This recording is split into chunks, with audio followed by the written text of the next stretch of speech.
Good morning, everyone. Welcome back to our weekly commodities brief. This is where we do analysis on natural gas, oil, US dollar, gold, and silver. We're looking at their support and resistance levels as well as where I think price might head into later next week.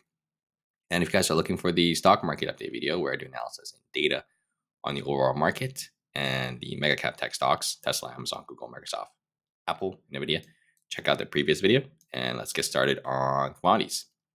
So with natural gas, let's zoom out first to the daily time frame.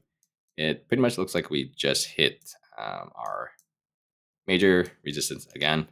So this has been a very, very long one, right? Rejection, rejection, rejection, rejection, rejection. 1, 2, 3, 4, 5, 6, 7, 8. Looks like this 8th rejection we have.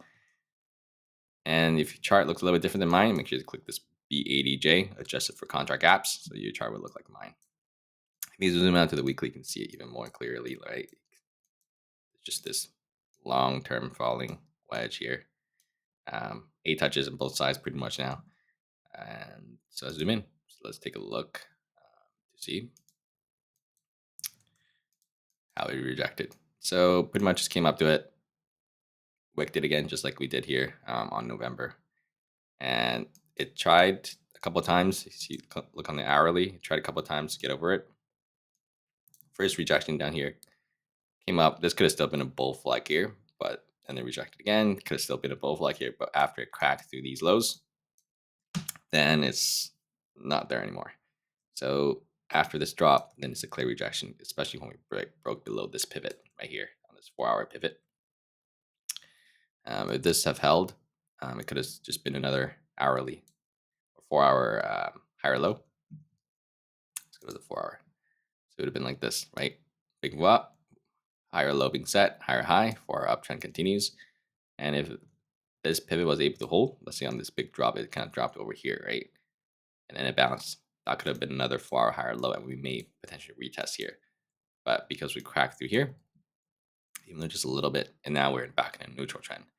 So the question is, you call this a tiny 4-hour downtrend, right? Lower high here, lower low, but I just call this a one move. It's really not that clear here. So the next question is, right, can the bears confirm downtrends? Kind of like what they did here, right? Big drop, bounce, lower high being set, and then crack through the low, made a lower low, and a little bit of follow through. So if the bear does that, right? Lower high, lower low, and let's see if they get more follow through. If not, then we may get a double bottom here and we bounce again. So just be like a tiny range overall. So if we don't crack below this structure right here, this $3 low, $3 to this 3.13 zone, support zone. Support is always just another zone. So we guess we come down here and we kind of like bounce. And we're definitely looking for that tiny range, right? Big move up, big move down, then move up. Every move is within the prior move, and it gets smaller and smaller. So we come back down, doesn't crack this level. The first thesis is that we don't crack this level, and then we bounce again, and then maybe we touch this here again, and then we come back down, and it gets tighter and tighter before it decides which way it wants to break. We can very well come up here and then break it, or come down here again and then break it as well. It just gets tighter and tighter until it decides to break. But for now, if this level needs to hold, if this cracks through, then we're probably looking back down closer to this structure. But yeah, so that'll probably come down to closer to 2.9 if we crack through that $3 level. So yeah, so let's see if this 3.1 around this low, 3.1 to 3 holds. And if we get to hold around this upper range, then we will have a chance to retest this major resistance again. All right, let's take a look at oil. So oil looks like it broke bull out of this smaller tiny range, right? This is the small one that we looked at here. And finally kind of broke bull on Wednesday. It got a little bit of follow through, back tested a little bit, kind of, and then broke out, continuing. So it broke the first pivot. Now it needs to break this one and this one. If we can break these two, then we're back up looking at the bigger tiny range at the red line, which which is the longer term resistance. Rejection, rejection, rejection, rejection, bounce, bounce, bounce. So this is the big tiny range in the long run. So, yeah, so let's see if we get more follow through on that bull break of the smaller one, smaller tiny range, and it needs to break above these two pivots still. So next resistance, looking at 71, and this is 72.5 around. This is the next resistance. Yeah, break up these two. We'll come up to here, and even if we get up to here, right, we're still for all these resistance underneath the year. This could very well come back and continue to tighten up over time. So we'll have to see what it does. So for now, oil is still very tight overall in the bigger picture at the moment. Look at the US dollar here. All right, US dollar. Extremely strong still. So we got this daily downtrend right here and lacking zero follow through. You can see this is where we cracked it. A downtrend, this is all we got, that little lower wick. And then we bounced. And this is a very big bounce. It's like 1, 2, 3, 4, 5, 6 days of green. And so the next question is, when it pulls back, is it going to make a higher low and then make a higher high and confirm back its daily uptrend? Or is it just going to continue to tighten, decides to go sideways here and tighten up before we get more information on the economy? And we have rate cut next week on the FOMC on Wednesday. So that's going to be a 25 basis point cut. It's priced in 96%, I think. I did that on the stock market update video if you guys want to check that out. So that would affect the dollar a little bit. And let's see how it moves. Usually when we get a cut, usually it's supposed to go down. But the other countries are cutting a lot faster than we are. So the dollar is continuing to stay strong.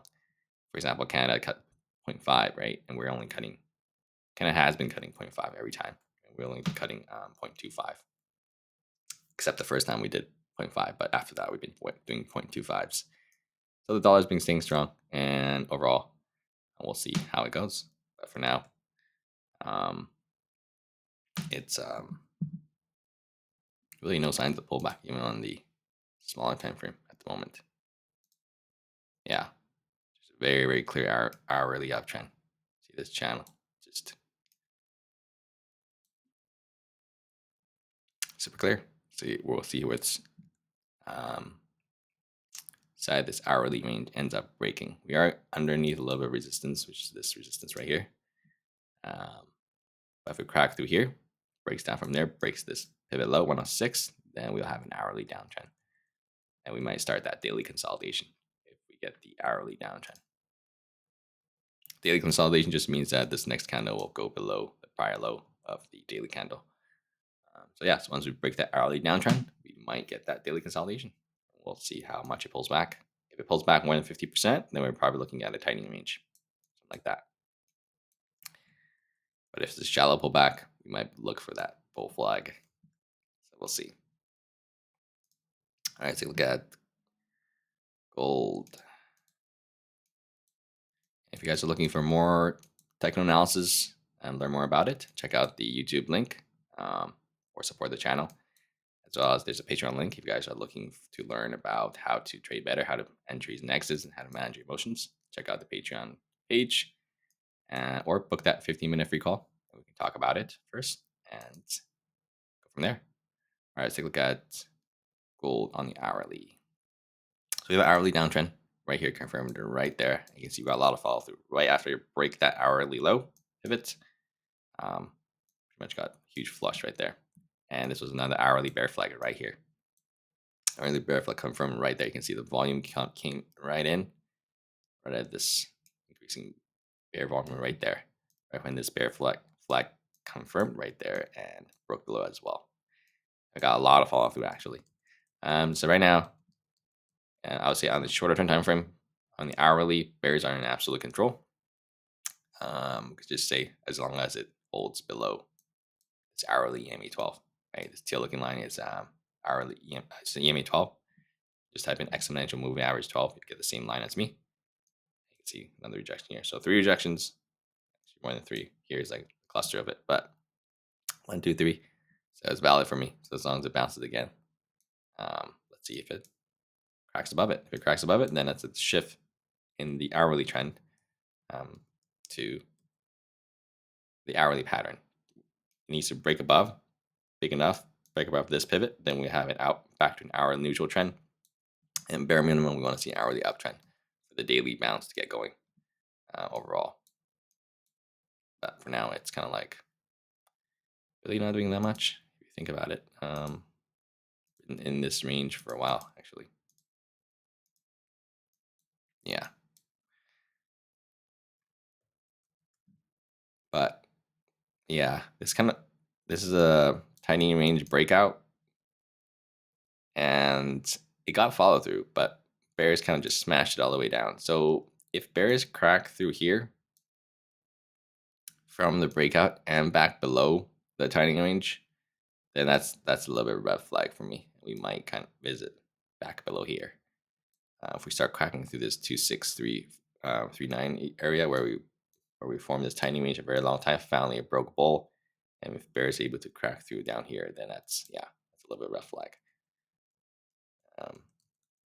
For now, if bulls are able to hold this level on the back test, come back here and bounce from here, then that's okay still. It's not the best looking chart, but they defended this level, then that's still fine. And we want to see a bigger bounce for them to regain that trend back to them. So it's kind of like we're right at the zone right now. So let's see if bulls show up or not.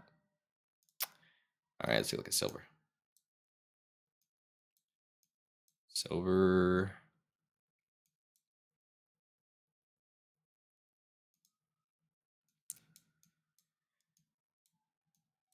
Yeah, I mean, silver obviously.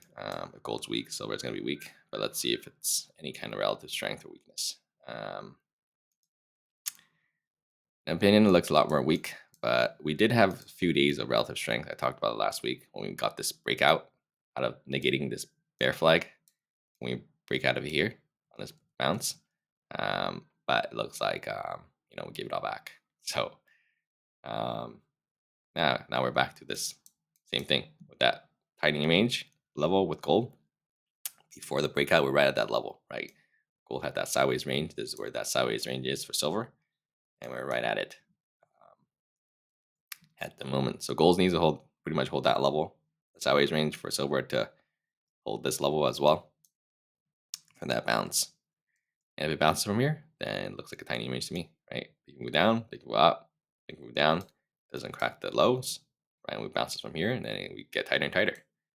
So we'll have to see if gold can hold that level, sideways range, for silver to pick it up as well. But for now, you can see same thing, hourly downtrend. Really just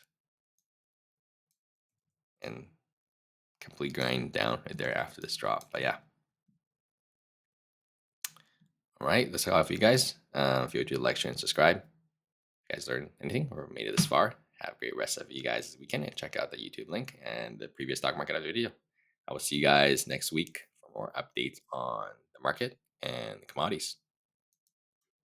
Take care.